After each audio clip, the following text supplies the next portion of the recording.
and from time to time, history places something unexpected in our path. An object that doesn't quite belong where our timelines say it should. It sparks curiosity and ignites debate, and for a brief moment captures global attention. Then the noise fades. The artifact is archived, shelved away, and/or reduced to a footnote historians still argue over. In this episode, we're uncovering such extraordinary discoveries. Maps, and that chart coastlines no one was supposed to know. Artifacts, etched with no civilization can fully translate. Structures, sealed for centuries, and untouched, and unexplained. Taken together, they point to a past far more complex than our official timelines suggest. Each one is real, documented, and still unexplainable. And by the end of this episode, you'll understand exactly why some chapters of history were meant to stay buried. Before we begin, and make sure you're subscribed to the channel for weekly deep dives into the secrets our ancient past keeps trying to hide. Now, let's begin. History feels solid, written, cataloged, settled. But that feeling is an illusion. Because history is not a complete record of the past, and it is only the part of the past that survived. Everything else is missing, burned, buried, eroded, forgotten. When archaeologists study the ancient world, and they are not reading a full story, they are reading fragments. Broken tools, collapsed walls, scattered bones, traces of fire and stone. From these fragments, entire civilizations are reconstructed. This process works well when time behaves. But time does not behave. Time destroys faster than it preserves. Wood decays, and cloth disappears. Human memory fades within generations. Only the hardest materials endure. Stone, earth, metal. And even those do not last forever. And this means our understanding of the ancient world is shaped not by what existed, but by what survived. That distinction matters, because it creates gaps, and inside those gaps, mysteries are born. In 2026, archaeology has reached an extraordinary level of sophistication. We can date organic material with extreme accuracy, and we can scan underground structures without excavation. We can analyze tool marks at the microscopic level. We can reconstruct environments long gone. And yet, and despite all of this progress, certain ancient sites still resist explanation.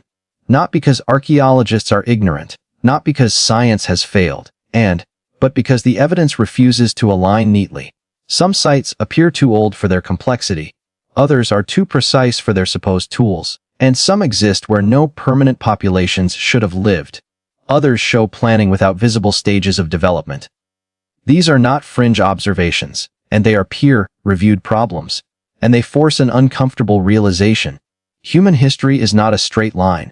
It does not move smoothly, from simple to complex, and from primitive to advanced. It jumps, it stalls, it resets. Civilizations rise, collapse, and vanish, sometimes leaving nothing behind, sometimes leaving too much. And when archaeologists encounter a mystery site, the first instinct is caution. Extraordinary claims require extraordinary evidence, and so the simplest explanation is usually preferred. A structure is tools reinterpreted, a function is reassigned. This is not deception. It is discipline, but discipline has limits, and sometimes the simplest explanation still does not explain enough. In 2026, several ancient sites remain at the edge of what archaeology can comfortably describe. They are not denied. They are not hidden. They are debated, and in debate is where uncertainty lies.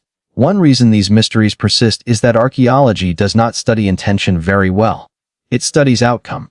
A wall exists, and a stone was cut, a structure stands. But why it was built, how the knowledge was organized, and who initiated the idea are harder questions, and especially in societies without written records.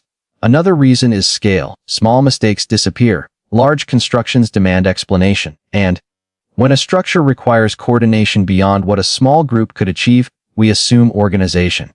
When organization appears without evidence of hierarchy, and we hesitate, because organization implies planning, and planning implies systems, systems imply continuity, and continuity implies history we cannot see, and some mysteries exist because the societies that built them did not think like us.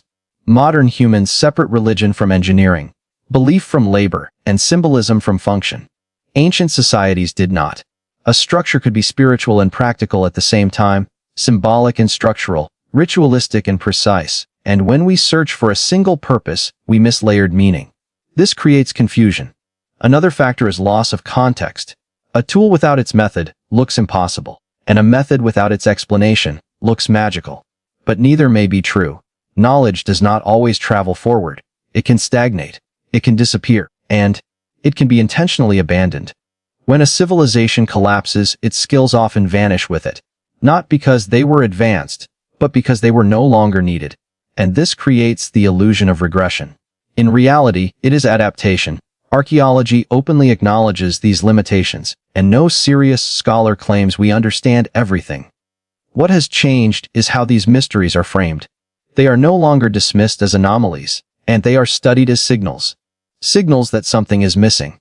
Not aliens, not lost super technology, but missing chapters of human behavior. And archaeology is excellent at identifying what was built. It struggles why certain ideas emerged when they did. Why did monumentality appear so early in some regions? And why did complex planning precede agriculture in certain cases? Why did some societies invest enormous effort into structures with no obvious economic return? And these questions challenge assumptions. They do not break science. They refine it. In 2026, researchers increasingly accept that human capability and may have emerged unevenly. That knowledge can spike locally, without spreading globally. That innovation does not require linear progress. And this perspective reframes ancient mysteries. They are not evidence of impossibility. They are evidence of diversity. Different ways of thinking, different priorities, and different relationships with time. Some ancient societies built for survival, others built for memory. Others built for belief. And belief is a powerful organizer, and it can mobilize labor, coordinate effort, sustain projects across generations. When belief aligns with environment and opportunity, extraordinary things can happen, and this does not remove mystery. It deepens it. Because belief leaves fewer traces than tools. You can excavate stone, you cannot excavate intention, and this is why mysteries persist. Not because the past is unknowable, but because human motivation is complex. In this documentary, and we will not attempt to solve every mystery. That would be dishonest. Instead, we will do something more difficult. We will examine where evidence ends and uncertainty begins. We will look at what archaeology confirms, what it debates, and what it openly admits it cannot yet explain. And we will do so, and using the most current research available up to 2026. Not to sensationalize the unknown, but to respect it. Because mystery is not failure, and it is the boundary of knowledge. And every boundary tells us where to look next. These ancient mysteries exist, not because humanity was incapable, but because humanity was more complex than our timelines allow. And that is where the journey truly begins. High above the plains of southeastern Anatolia, there is a hill that should not matter. No river runs beside it. No fertile valley surrounds it. No obvious reason exists, and for anyone to have stopped there. And yet, they did more than stop. The Bakeley Tip is not impressive at first glance. It does not rise like a pyramid, and it does not dominate the horizon. It hides. For thousands of years, it was buried deliberately beneath its own soil. Not by time, by people. That alone is unusual. But the true shock of Bakeley Tip is not what it looks like. It is when it was built. Radiocarbon dating places its construction around 9600 BCE, and more than 11,000 years ago. This date predates pottery. It predates metal. It predates agriculture. According to traditional timelines, and humans at this time were hunter-gatherers. Mobile, small-scale, focused on survival. They were not supposed to build monuments. They were not supposed to carve stone, and they were not supposed to organize large labor forces. They were not supposed to plan architecture. And yet, Göbekli Tepe exists, and the site consists of massive stone enclosures, each built from carefully shaped limestone pillars. Some of these pillars weigh more than 10 tons, and they are arranged in circles, deliberately spaced, carefully aligned. At the center of each enclosure stand two towering, T-shaped pillars. These are not crude stones, and they are refined, smooth surfaces, sharp edges, consistent proportions, and carved into them are animals, foxes, boars, snakes, birds, insects. Not random, and not decorative. These carvings required skill, planning, and time. They required tools, stone tools yes, but used with mastery. And they required coordination, and someone had to decide what to build. Someone had to organize labor. Someone had to teach others how to carve. This was not accidental architecture. This was intention, and in 2026, Göbekli Tepe remains one of the most disruptive discoveries in archaeology, because it reverses a foundational assumption. For decades, the model was simple, and first came agriculture, then surplus, then settlement, then religion and monuments. Göbekli Tepe suggests the opposite. That belief came first, and that gathering came before farming. That monumentality may have created civilization, not resulted from it. Evidence supports this inversion. And there are no houses at Göbekli Tepe, no hearths, no permanent dwellings. People did not live here. They came here. From different regions. At different times. And they gathered. This implies shared meaning. Shared ritual, shared symbol, shared purpose. In 2026, research increasingly points to Göbekli Tepe as a ceremonial center, and a place where groups met not to survive, but to participate. Participation requires organization. Organization requires leadership. Leadership requires social structure, and social structure requires stability. This is the paradox. How did mobile hunter-gatherers sustain a project of this scale over centuries? And one answer may be feasting. Animal remains at the site suggest large communal meals, not daily eating events.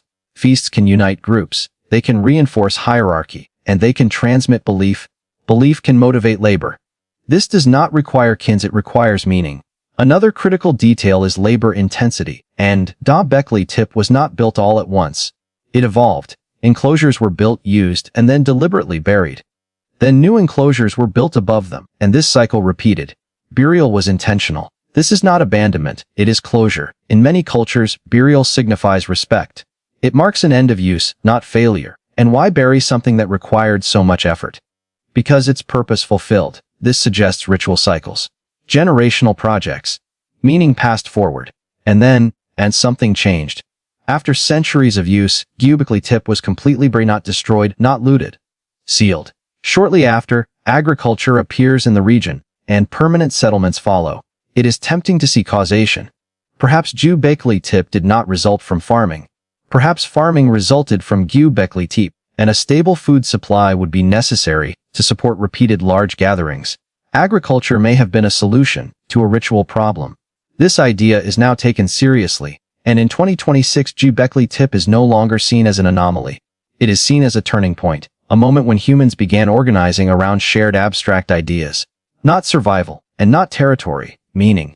This does not imply advanced lost technology. It implies advanced social intelligence, the ability to cooperate at scale and without centralized authority. That is rare and difficult, but not impossible. Critics often ask, where are the tools?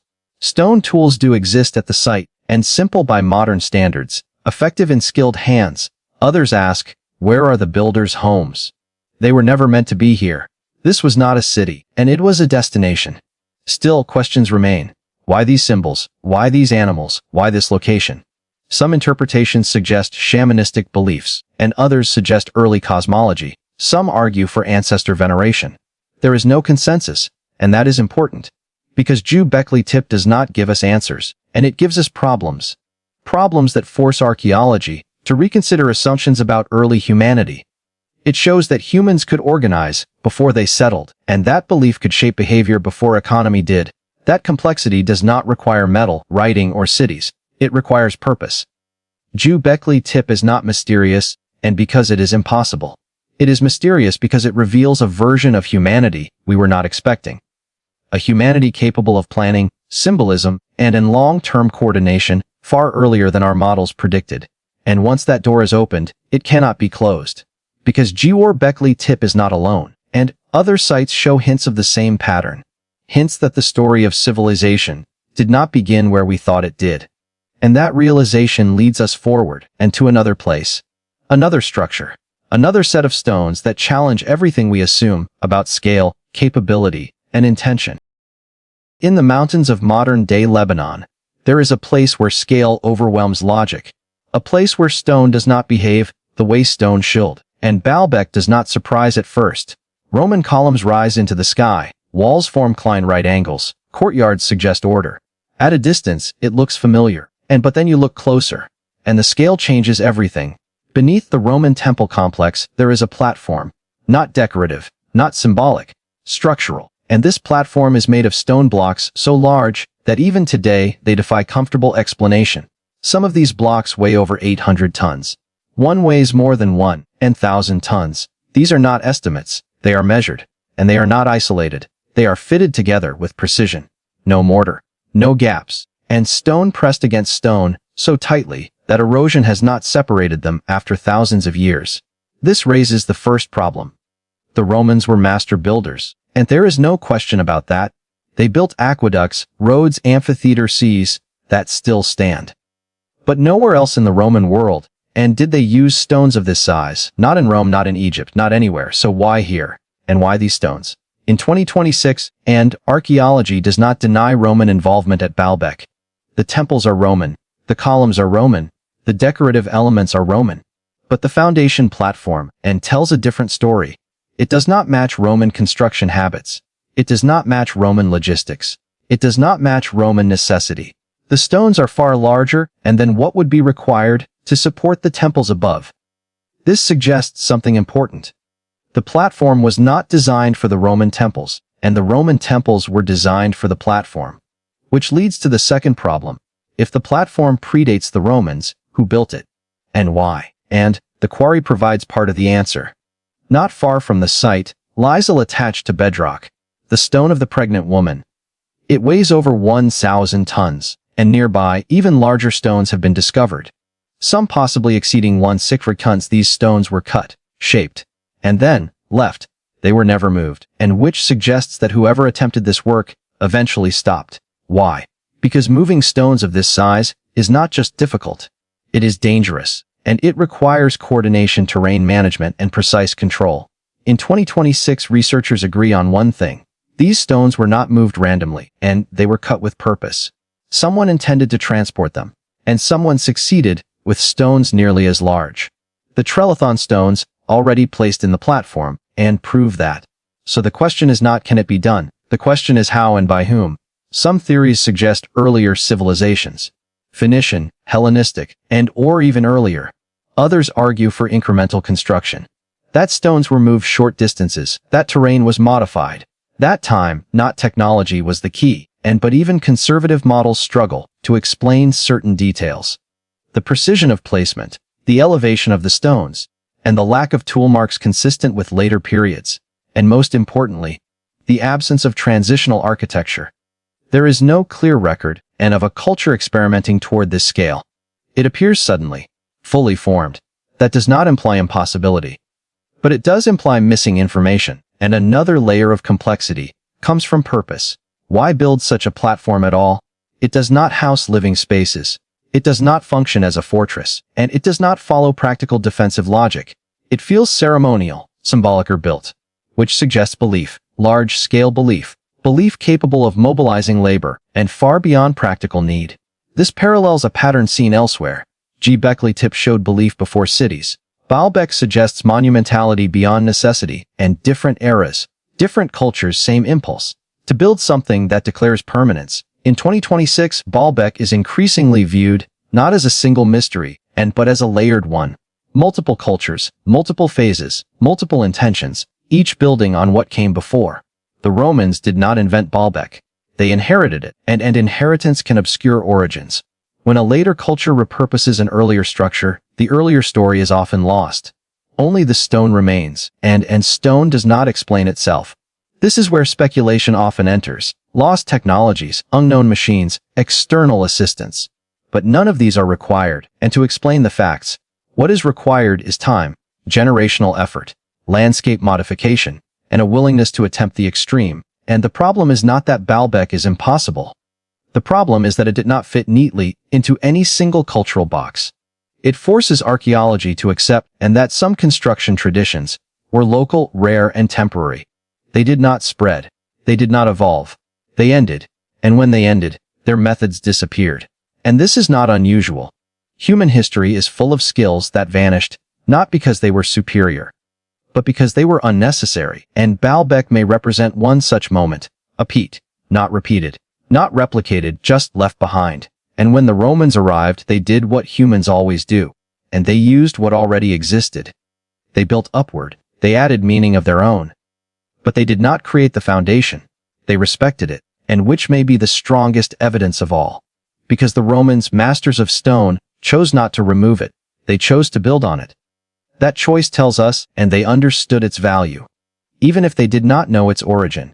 Baalbek remains one of the heaviest questions ever carved into stone, and not because it demands extraordinary answers, but because it demands patience, and patience is rare. As we move forward, the pattern becomes clearer. Belief, scale, and coordination, appearing earlier and more intensely than our timelines predict. And that pattern does not end here, because another site on the other side of the world and raises the same question again, but this time with precision that feels almost modern.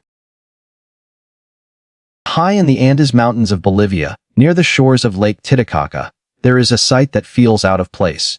Not because of its size, but because of its accuracy. And Pumapunku does not rise dramatically from the landscape. There are no towering pyramids, no massive walls. At first glance it looks broken. Scattered blocks and collapsed platforms, stone fragments lying where they fell. But when you step closer, the illusion ends. Because these stones were not broken by failure, and they were broken by force. And before that force arrived, they were precise, uncomfortably precise. Pumapunku is part of a larger ceremonial complex known as Tiwanaku, and a civilization that flourished long before the Inca. Radiocarbon dating places its height between 500 and 1000 CE. This date alone is not controversial, and what is controversial is what the stones show. Many of the blocks at Pumapunku are made of andesite and red sandstone. These are hard stones, and difficult to work even with modern tools. And yet, they were shaped with astonishing consistency. Straight lines, sharp corners, perfect right angles, and grooves cut to uniform depth, holes drilled with consistent diameter, repeated again and again across multiple blocks. These are not approximate shapes. They are modular and interlocking, as if they were designed to fit together according to a plan. In 2026, high-resolution scans and measurements have confirmed what early observers suspected, and the blocks were produced using standardized dimensions. This implies templates. Templates imply forethought, and forethought implies systems. And the most famous stones at Pumapunku are the H blocks. They appear simple, but they are deceptive. Each H block contains multiple internal angles, precise notches, and recessed channels. They fit together in ways that allow no error. A millimeter off, and the system fails. This raises the central problem, and the Tiwanaku culture did not use metal tools capable of cutting stone like this. No iron, no steel. Only stone tools and possibly copper alloys. And conventional explanations argue that time compensated for tool limitations, that artisans worked slowly, that they used abrasion, that patience replaced power, and this is plausible. But it does not explain consistency. One block can be perfected by dedication. Hundreds of blocks matching each other require standardization, and standardization requires measurement systems, and measurement systems require shared reference. This is where Pumapunku becomes difficult, and there is no evidence of written plans, no preserved measuring devices, and yet the results suggest a level of control that goes beyond improvisation, and another detail complicates the picture. Some stones appear to have been using metal clamps. These clamps were poured into carved grooves, and molten metal was shaped in place. This implies knowledge of metallurgy, logistics, and planning.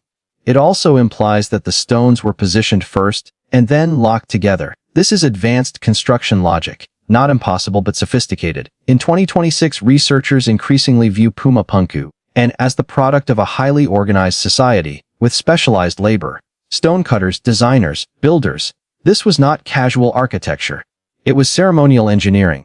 But the question remains, why build with such precision for a site that was not defensive, not residential, and not economic? The answer may lie in worldview, and Tiwanaku was a ritual center, a place of gathering, a place of cosmology. In many ancient cultures, precision was not about efficiency. It was about order, and order reflected the universe. Straight lines, right angles, repetition, these were expressions of cosmic balance. To build inaccurately was to offend that balance. And this reframes Pumapunku. It was not overbuilt, it was correctly built, according to belief. Still, another mystery persists: transportation. And some of the stones at Pumapunku weigh over 100 tons. The nearest quarries are many kilometers away, across uneven terrain, without wheeled vehicles, and without draft animals capable of hauling such loads. Again, conventional explanations exist: rollers, sledges, manpower, all possible. But none are trivial, and they require organization, at a scale larger than the site suggests. which implies that what we see at Pumapunku is only part of the story. The visible ruins and may represent the ceremonial core. The supporting infrastructure may have disappeared. Wood decays, earth erodes, stone survives. This selective survival and creates illusion. We see the end result, not the process. In 2026, scholars caution against romanticizing Pumapunku. It does not require lost civilizations, and it does not require unknown physics. But it does require respect. Respect for ancient skill, for planning without writing, for precision without machines. And what makes Pumapunku unsettling is not that it cannot be explained. It is that it can be explained only by accepting that ancient societies and sometimes focused on perfection in ways we no longer prioritize. Modern construction values speed. Ancient ritual construction valued exactness. Different goals and different outcomes. And when those outcomes survive, they challenge us. Pumapunku forces us to confront a bias, the belief that technological progress and moves in a straight line. It does not. Capabilities emerge, peak, and disappear. Not because they were superior, but because the conditions that supported them and no longer existed. When Tiwanaku declined, its methods vanished. Not copied, not spread, forgotten, leaving behind stones that still fit together, and as if waiting to be completed. Pumapunku is not a puzzle piece from the future. It is a reminder from the past. That precision does not belong to any era, and it belongs to intention. And intention, once lost, cannot be excavated, only inferred. As we continue, the pattern grows stronger. Early organization, extreme effort, and precision beyond necessity, appearing again and again across cultures that never met, which leads us underground, to structures hidden from view and built not upward into the sky, but downward into the earth. And in the forests of the Ural Mountains, far from deserts, temples, or stone monuments, there is an object that should not exist. Not because it is large, but because it is old, and because it is made of wood. Wood does not survive time. It rots, it decays, it disappears. Yet the Shigir idol remains, and carved from a single large tree. The Shigir idol was discovered in 1890 in a peat bog in Russia. At first, it was misunderstood, broken into pieces, and reassembled incorrectly, dismissed as crude. But time once again changed the story. In 2026, the Shigir idol is recognized and as the oldest known monumental sculpture in the world. Radiocarbon dating places its creation around 9600 BCE, the same era as Göbekli Tepe, and more than 11,000 years ago. This means the Shigir idol is older than Stonehenge, older than the pyramids, older than pottery, and it was created by hunter-gatherers. And that alone should give us pause. The idol originally stood over 5 meters tall. Its surface is covered in carvings, and faces stacked vertically, geometric patterns, zigzags, lines, symbols. These are not decorative scratches. They are deliberate, repeated, organized, structured, and someone planned this. Someone knew what they were doing. In 2026, microscopic analysis of the carving marks shows consistent tool use, stone tools, used with control. And this was not experimental carving. This was practiced. Which raises the central question. Why would a mobile prehistoric society invest so much time and into carving a massive wooden monument? The Shigir idol had no practical function. It was not a tool. It was not shelter. It did not help with hunting or gathering, and it was symbolic, which means it carried meaning.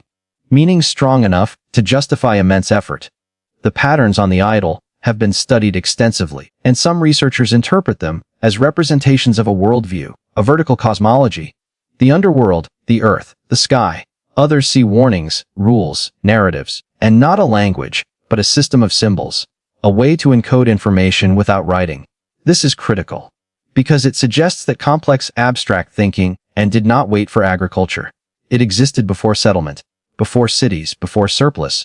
The Shigir idol challenges the idea, and that early humans were focused solely on survival. They were thinking, encoding knowledge. In 2026, new imaging techniques and have revealed carvings previously overlooked, patterns worn down by time, now visible again. These patterns are consistent across sections. This implies standardization, and which implies shared understanding, not one artist expressing emotion, but a cultural system being reinforced. Another mystery is preservation, and the idol survived because it was submerged in peat. Peat bogs create anaerobic environments, no oxygen, no bacteria. The wood was sealed, and this was not intentional preservation. It was accident, which means countless other wooden monuments likely existed and vanished. Stone survives, Wood does not, and this creates a massive bias in archaeology.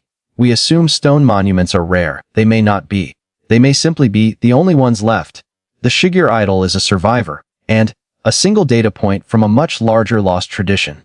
This reframes prehistory. If hunter-gatherers were carving monumental wood sculptures, and what else were they building? What knowledge systems existed that left no durable trace? What myths, rules, and warnings were once encoded in organic materials? And in 2026, archaeologists increasingly acknowledge that early symbolic culture may have been far richer than previously believed. The Shigir idol supports this shift, and it is not evidence of advanced technology. It is evidence of advanced cognition, the ability to think symbolically, to transmit ideas across generations, and to invest labor in abstraction. This is not trivial. Symbolic systems are the foundation of civilization. Religion, law, identity. The idol's faces stare outward, and, not expressive, not emotional, they are neutral. Watching. Some researchers suggest the idol was meant to be read vertically, from bottom to top. A sequence, a narrative, and perhaps a warning, perhaps a guide. We do not know, and we may never know, because meaning does not fossilize, only form does. But form can still speak, and the Shigir idol tells us that human minds were already complex, long before cities appeared. That belief systems were already developed, and that knowledge was already being preserved, not in books, not in stones, carved into living material. This makes the idol fragile and powerful, and it survived against odds, and by surviving, it exposes a flaw in our assumptions.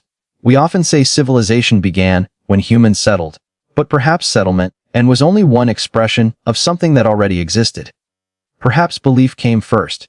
Perhaps meaning came first. Perhaps the need to remember preceded the need to farm, and the Shigir idol does not answer these questions. But it forces us to ask them, and that is its true significance. It is not a mystery because it is ancient, and it is a mystery because it reveals how much of the human story has disappeared, not erased, not hidden, simply lost to time. And as we move forward, and the pattern continues, complex thought, organized effort, appearing earlier than expected, sometimes carved in stone, sometimes carved in wood, and sometimes buried underground. Which brings us to the final layer, not monuments on the surface, but structures hidden beneath it. Ancient monuments reach upward. They compete with the sky. They dominate the horizon. They announce their presence. But some of the most unsettling ancient structures do the opposite. They go down. Hidden beneath soil, rock, and cities, there are vast underground complexes, and that were never meant to be seen easily. Not because they were secret, but because their purpose demanded protection. In 2026, advances in ground-penetrating radar and 3D subsurface mapping and non-invasive scanning have revealed a growing truth. Human beings have been building underground far earlier and far more extensively than traditional history once accepted. These are not caves formed by nature. They are shaped, cut, reinforced, planned, and in regions where survival above ground was possible, people still chose to build below it. This choice demands explanation, and one of the most famous examples lies in Cappadocia, in modern-day Turkey. Here entire underground cities exist, multi-level complexes with ventilation shafts and water access, storage rooms, living quarters, and defensive choke points. Some descend more than 10 levels. Thousands of people could live inside them, not temporarily, and sustainably. The scale alone is staggering. These were not emergency shelters carved in panic. They were engineered. In 2026, and research suggests that many of these underground cities originated far earlier than their final periods of use. They were expanded, modified, and reused, and across centuries. Which means the original builders may not be the ones history remembers. Another site challenges assumptions even further, and beneath the ancient city of Teotihuacan in Mexico, a long tunnel runs beneath the Temple of the Feathered Serpent. It was intentionally sealed in antiquity, not collapsed, and not forgotten, closed. Inside were offerings, liquid mercury, stone spheres, symbolic materials. The tunnel was not practical, it was symbolic. And in Mesoamerican belief systems, the underworld was not a place of punishment, it was a place of origin. Creation began below, which reframes underground construction, and it was not hiding, it was returning. In 2026, researchers increasingly interpret these underground spaces as cosmological architecture, physical representations, and of how a society understood existence. Sky above, earth in between, underworld below. To build underground was to engage with origins, and this pattern appears again in Egypt. Beneath the pyramids and temples, complex subterranean chambers exist. Passages cut with precision, chambers aligned intentionally, and not all were tombs. Some were symbolic, some were functional, some remain unexplained. Recent non-invasive scans around the Giza Plateau have revealed voids, anomalies, and cavities that are still under investigation. No sensational conclusions have been drawn, but the data confirms something important. The surface story is incomplete, and in South America, beneath ancient Andean sites, subterranean passages connect ceremonial centers. Some are narrow, others surprisingly large, cut through hard rock and without visible signs of incremental experimentation, which suggests skilled planning and time. In 2026, scholars are cautious, and not every underground structure is ancient. Not every cavity is artificial, but enough confirmed cases now exist to establish a pattern. And humans were not only monument builders. They were subterranean engineers. This raises a difficult question. Why invest enormous effort and into spaces that offer no immediate visibility? The answer may lie in stability. Underground environments are protected from climate, from erosion, from conflict, and temperature remains constant. Sound is dampened. Light is controlled. These are ideal conditions for ritual, storage, and continuity. But protection alone does not explain scale. Some underground complexes required the removal of millions of cubic meters of material. This is not convenience, and this is commitment. In 2026, new models suggest that underground construction may have played a critical role during periods of instability, climate shifts, and volcanic events, flood cycles. Going underground was not fear. It was strategy implies foresight. Another uncomfortable realization emerges here. And if underground structures were common, then archaeology has been biased. We excavate surfaces. We build cities on top of cities.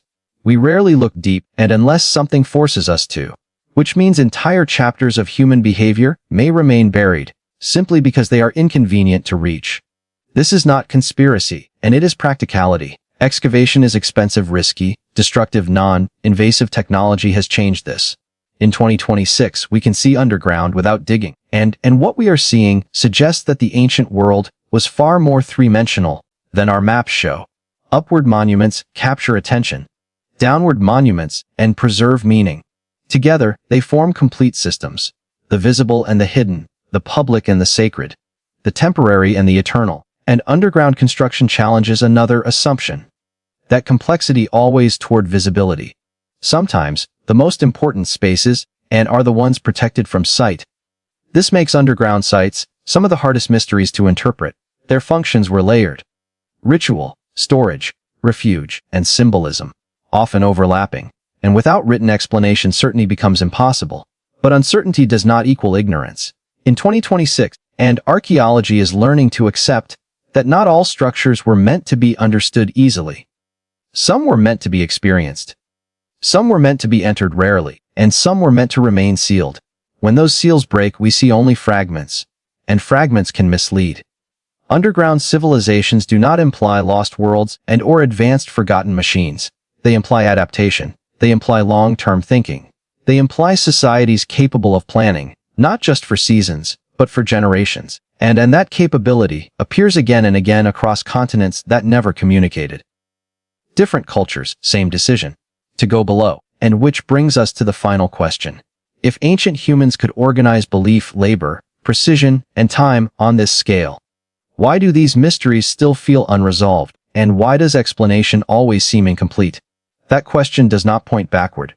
It points to us, to how we interpret the past, and to where the line between evidence and speculation truly lies. After everything we have seen, one temptation remains: to explain everything, to close every question, to force certainty where none exists. But history does not work that way. And in 2026, serious archaeology no longer pretends that it does. The greatest change in modern research is not a new discovery, and it is a new attitude. An acceptance that uncertainty is not weakness, it is honesty.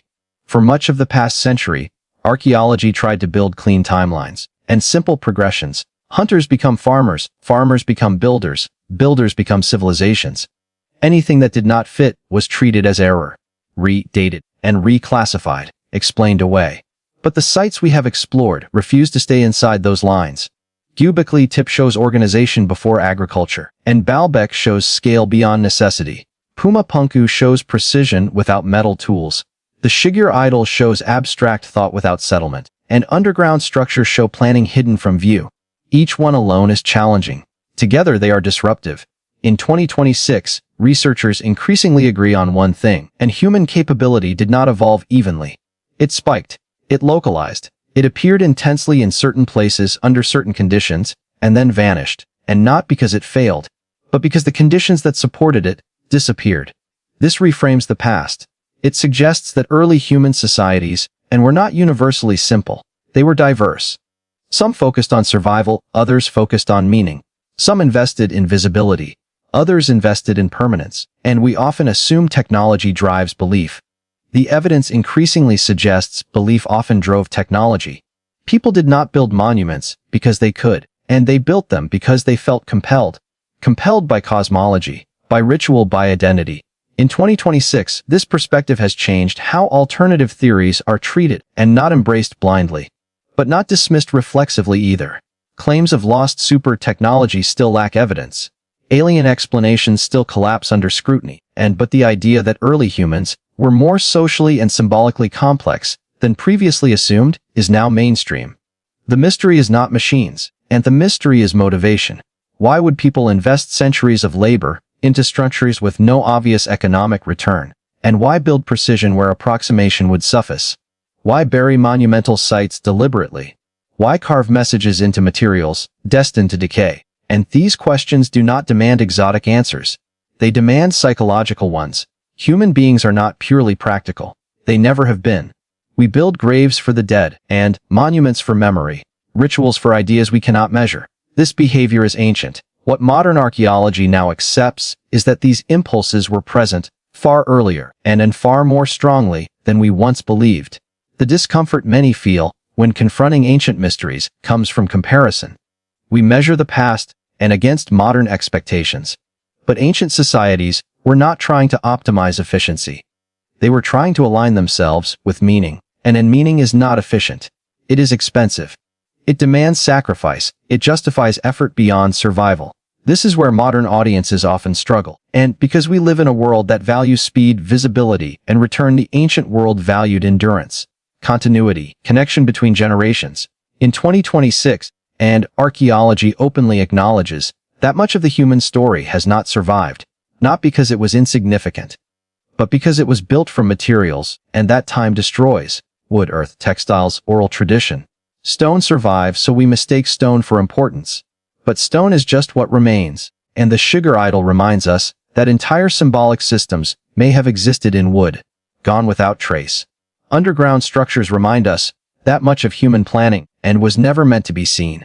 Baalbek reminds us that reuse erases origin, later civilizations overwrite earlier ones. And Göbekli Tepe reminds us that belief may have organized humanity before economy ever did. None of this means history is unknowable. It means history is incomplete. And that difference matters. And in 2026, the most responsible position is not certainty. It is humility. This is what we know. This is what we can infer. And this is what remains open. And alternative theories persist because they fill emotional gaps. They offer closure. They replace uncertainty with explanation. But closure is not truth. And an archaeology does not exist to comfort us. It exists to challenge assumptions. The real danger is not mystery. The danger is arrogance. And the belief that because we are modern, we must be superior. That because we have machines, ancient people must have been limited. The evidence no longer supports that view, and ancient humans lacked technology. But they possessed organization, discipline, or shared belief, and those forces can move mountains. Literally. In 2026, the story of ancient mysteries is no longer about what humans could not do. It is about what humans chose to do. And why. That shift changes everything. And because once we accept that early societies were capable of complex planning, long-term coordination, and abstract thinking, the mysteries do not disappear, and they deepen. They become human. And human complexity is harder to explain than machines. The final truth is not hidden underground. It is not locked in stone, and it is not waiting to be discovered by a scan. The final truth is this. The past is not simple. It never was. And every time we uncover a mystery, we are not discovering something new. we are rediscovering how little of ourselves has changed. We still build for meaning. We still seek permanence, and we still struggle with uncertainty. The ancient world is not alien. It is familiar, and that is why it unsettles us. Because the greatest mystery is not what they built, but how much they were already like us. And every civilization believes it is permanent. Every generation assumes it stands at the end of history. And every time, history proves otherwise. Across the ancient world, and there is a pattern that repeats with disturbing consistency. Civilizations rise, they stabilize, they peak, and then they disappear. Not gradually, not peacefully, but abruptly. In 2026, archaeology no longer views collapse as a rare anomaly. It is understood as a recurring feature of human history. The real mystery, is not that civilizations fall. The mystery is how often they do so at moments of apparent success, advanced organization, complex belief systems, large populations, and then, silence. This pattern is visible across continents, in the Near East, in South America, in Asia, in North America. Different cultures, and different technologies, same outcome. The Great Reset is not a single event, it is a process, one driven by forces far larger than human planning. In 2026, and one factor stands above all others: climate instability. The end of the last ice age was not gentle. Temperatures rose rapidly, sea levels surged, and weather patterns shifted violently. Entire coastlines vanished. Human settlements that once thrived were swallowed by water. Not metaphorically, literally, and in less than 1,000 years, sea levels rose by more than 100 meters. Any coastal civilization from that era, not buried, not ruined, erased. In 2026, an underwater archaeology has confirmed that early human populations were far more coastal than previously assumed, which means the oldest chapters of organized human life are now underwater, unrecoverable. This alone explains why civilization appears to begin suddenly inland. It does not begin there, and it survives there. Another force repeatedly appears in collapse timelines: abrupt climate events, short periods of extreme cooling, mega droughts, volcanic winters, and events lasting decades, not millennia, enough to break food systems, enough to trigger migration, enough to destabilize belief. When belief collapses, and structure collapses with it. In 2026, ice core data, sediment analysis, and tree ring records have aligned with archaeological evidence, and civilizational collapse often coincides with sudden environmental shocks, not slow decline shock. The Younger Dryas is one such example, and a sudden return to near Ice Age conditions around 12,900 years ago, lasting more than 1,000 years. Human populations survived, but many systems did not, and knowledge does not survive chaos easily. Skills disappear when they are no longer useful. Specialists vanish when populations shrink. Craft traditions collapse, and when survival becomes the priority. This is how knowledge is lost, not stolen, not destroyed intentionally. Abandoned. In times of crisis, and complex systems become liabilities. Precision becomes unnecessary, monumentality becomes impossible. What matters is food, shelter, and movement, and this explains why some ancient sites appear as peaks, never repeated. They were built just before collapse. They represent the final expression of a system, and that no longer had time. Another factor is mobility. When populations move suddenly, they leave behind infrastructure. Stone remains, wood does not, and oral knowledge travels, but it mutates. Over generations, methods turn into stories, stories turn into myth, and myth replaces explanation. This is not romantic, and it is observable. In 2026, anthropology increasingly recognizes that myth is often memory without context. Flood myths are found worldwide, not because of imagination, but because floods happened, repeatedly, at scale. These were not global events, but regional catastrophes experienced by societies that believed they were the world, and memory compresses time. Multiple events become one story. Knowledge survives emotionally, not technically. This creates another illusion, and that ancient people forgot their own abilities. They did not forget, they adapted. A stone cutting technique is useless when stone construction no longer matters, and a precise measurement system disappears when survival requires speed. What survives is what can be carried. This explains why we find sudden brilliance and followed by silence, not because brilliance failed, but because conditions changed. In 2026, archaeology is increasingly cautious about assuming continuity, and civilizations are not chains. They are islands, connected, sometimes separated often. Knowledge does not flow automatically. It must be maintained, and maintenance requires stability. When stability ends, knowledge fragments, some fragments survive, most do not. This is the Great Reset, not a single apocalypse, but many resets, each erasing portions of the human story, each forcing humanity to rebuild from what remains. And what remains is never the full picture. And stone survives, earthworks erode, wood vanishes. Belief transforms, we inherit fragments and mistake them for origins. This is why ancient mysteries persist, and not because ancient people were superhuman, but because their world ended more often than ours has. And when worlds end, history does not continue. It restarts. And the uncomfortable implication is not about the past, it is about the present. Modern civilization is complex, interconnected, fragile. We assume continuity, but continuity has never been guaranteed. In 2026, archaeology does not warn us with fear, it warns us with pattern. Civilizations rise not because they are advanced, and they survive because conditions allow them to. When conditions change, capability becomes irrelevant. The Great Reset is not mythology, and it is history's most consistent behavior. And it explains something essential. Why ancient achievements sometimes feel isolated. Why they do not evolve smoothly, and why they appear and then disappear. They are not anomalies, they are survivors of worlds that no longer exist. And once that is understood, and the ancient mysteries we have explored no longer feel impossible, they feel incomplete. Because we are not seeing the beginning of civilization. We are seeing and what survived its previous endings. And not everything is lost. That is the part we often forget. When civilizations collapse, when climates shift, when populations scatter, something always survives, and not evenly, not completely, but enough. Enough to rebuild, enough to remember, enough to begin again. In 2026, archaeology has shifted its focus from what disappeared and to what endured. Because survival leaves patterns. And patterns tell stories. Across every collapse we can identify certain elements remain consistent, and stone structures survive longer than settlements. Symbols survive longer than instructions. Belief survives longer than technique.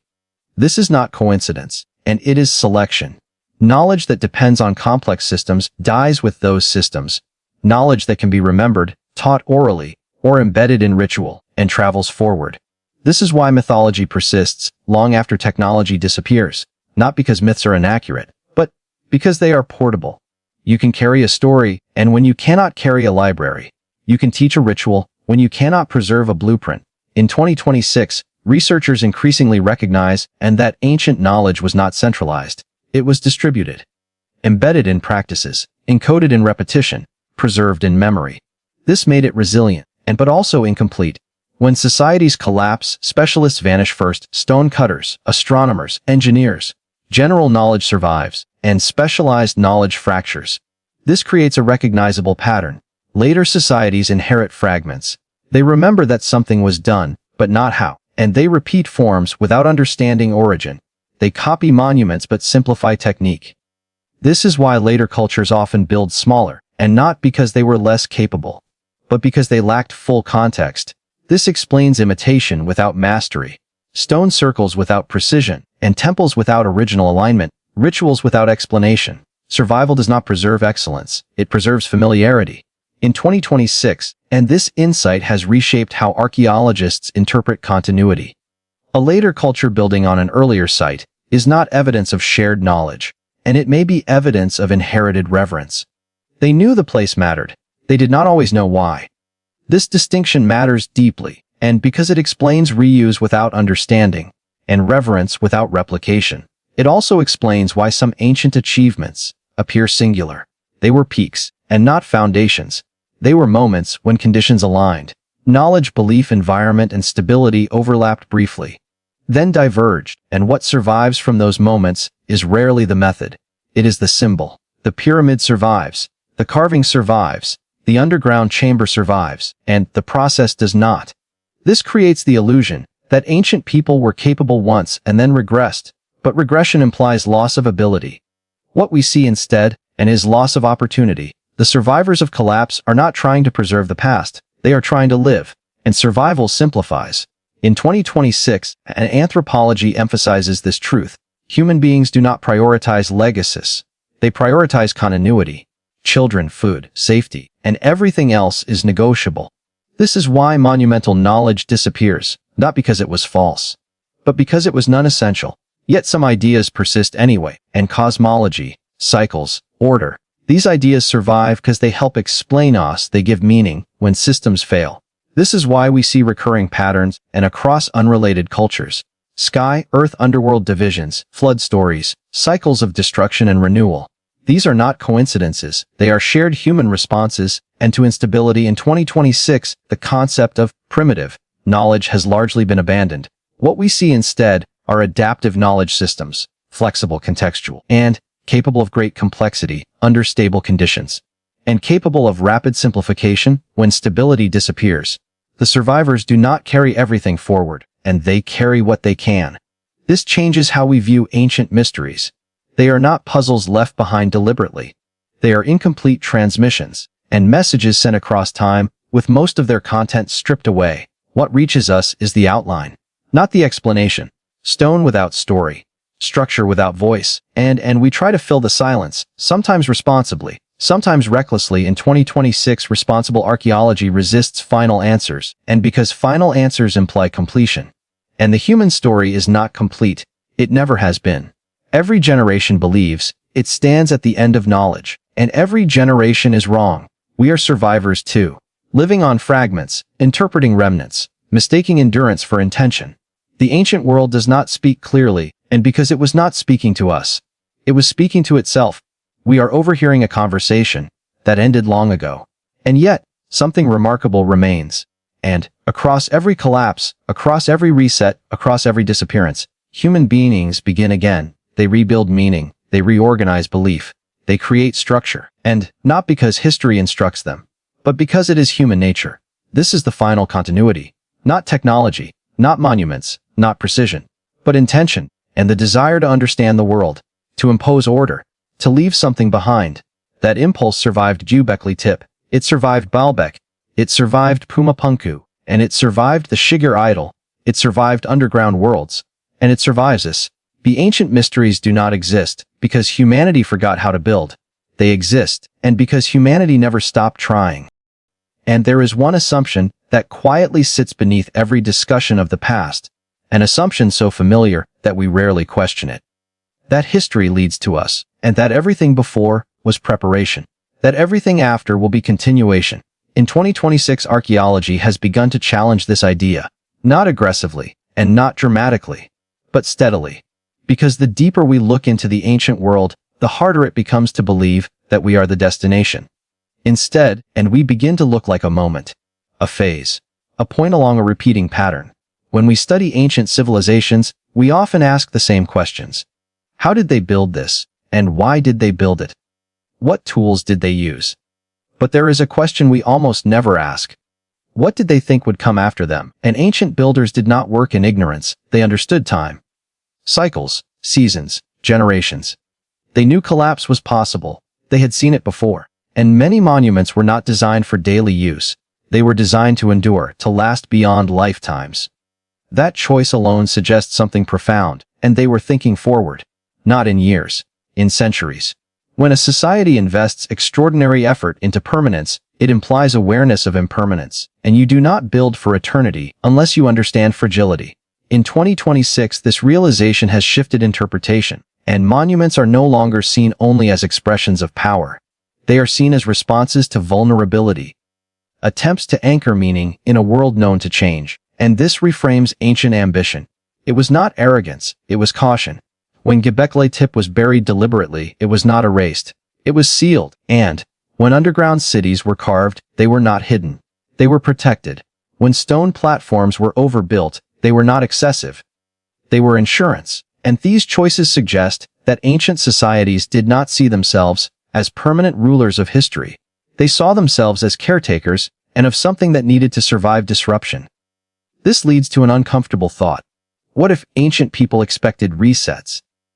What if collapse was not unthinkable but anticipated? In 2026, climate research confirms that early humans lived through dramatic instability, rapid warming, rapid cooling, flooding coastlines, and shifting ecosystems.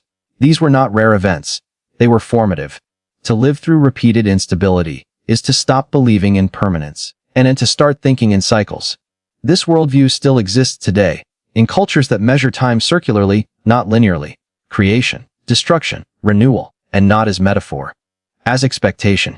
If this was the dominant ancient mindset, then monuments take on a new role. They are not statements of dominance. They are messages, and not messages written in words. Messages written in effort. Saying, we were here, we understood order, we knew how to build meaning. Not for you. For whoever comes next, and this does not imply prophecy. It implies humility. The humility to accept that civilization may not be continuous, that knowledge may need to be rediscovered, and that meaning may need to be rebuilt. This brings the question back to us. In 26, modern civilization is technologically advanced, but it is also deeply interconnected and dependent. Specialized, fragile in ways ancient societies were not. We preserve knowledge digitally, ephemerally, in formats that require infrastructure, and stone does not need electricity, wood does not need servers. Ancient people encoded meaning in materials that could survive disorder. We encode ours, and in systems that assume stability. This is not criticism, it is observation. Every civilization chooses what it believes will last, and those choices reveal and what it fears losing. When we look at ancient mysteries, we often feel superior. We explain, we categorize, we label. But the evidence increasingly suggests, and that ancient people were not naive. They were cautious. They did not believe history moved in one direction. They believed it moved in waves. Rise, peak, fall, return, and if that is true, then the greatest mistake we can make is assuming we are exempt. The final question is not how ancient people built such things, and the final question is why they felt compelled to, and what they were trying to say without knowing who would listen. Perhaps the ancient world was not leaving puzzles, and perhaps it was leaving reminders. That civilization is temporary, that knowledge must be renewed, that meaning must be rebuilt, every time the world resets, and if that is the case, then we are not the end of history. We are the middle. Standing on fragments of previous worlds, building our own, hoping someone will understand us, and when we are gone. And that realization changes everything. Because the past is no longer something we study. It is something we belong to. And the future will judge us, in the same way we judge those before us, by what survives. And we often imagine the past as something finished, closed, resolved, left behind. But the past is not silent, it is patient. It waits in stone, in soil, and in fragments we have not yet learned how to read. Every structure we have explored, every mystery that refused easy explanation, was not built for us, and it was built for meaning. For belief, for memory, for continuity. The ancient world was not trying to impress the future. It was trying to survive its present. And yet, and through collapse, climate change, and loss, something endured. Not instructions, not blueprints, but intention. The desire to understand the world and to align with forces greater than oneself, to leave order where chaos threatens. This desire shaped stone into monuments, carved symbols into wood, and drove people underground, lifted blocks beyond necessity, not because it was easy, but because it mattered. In 2026, archaeology has given us more data than ever before, and we can scan the earth without touching it, date the past with unprecedented accuracy, model ancient environments in detail. And yet, the greatest discoveries have not simplified history. They have complicated it. They have shown us that humanity's story is not a straight line upward, and it is a pattern of emergence, loss, and renewal. Civilizations rise when conditions allow. They fall when those conditions vanish. Knowledge peaks, then fragments, and what survives is never complete. And that incompleteness is not a flaw, it is a reminder. A reminder that progress is fragile, that continuity is rare, and that memory is selective. We are not the first to stand among ruins, asking how this was possible. We are simply the latest. The ancient builders we study, and were not superhuman, they were human, organized by belief, driven by purpose, capable of extraordinary effort when meaning demanded it, and they did not build because they knew the future. They built because they could not imagine a world without order. And in that way, they are closer to us, and than we often admit. We still build monuments. We still encode meaning. We still try to leave something behind that says we were here. And the mystery is not that ancient civilizations could achieve so much. The mystery is how often we forget that they were us. The past does not exist to be solved, and it exists to be understood. Not as a puzzle with final answers, but as a mirror, showing us what humans do when belief, environment, and opportunity align, and what happens when they do not. Every stone we uncover, Every structure we map, every symbol we fail to decode, is not an ending. It is an invitation, and to look again, to question assumptions, to accept uncertainty.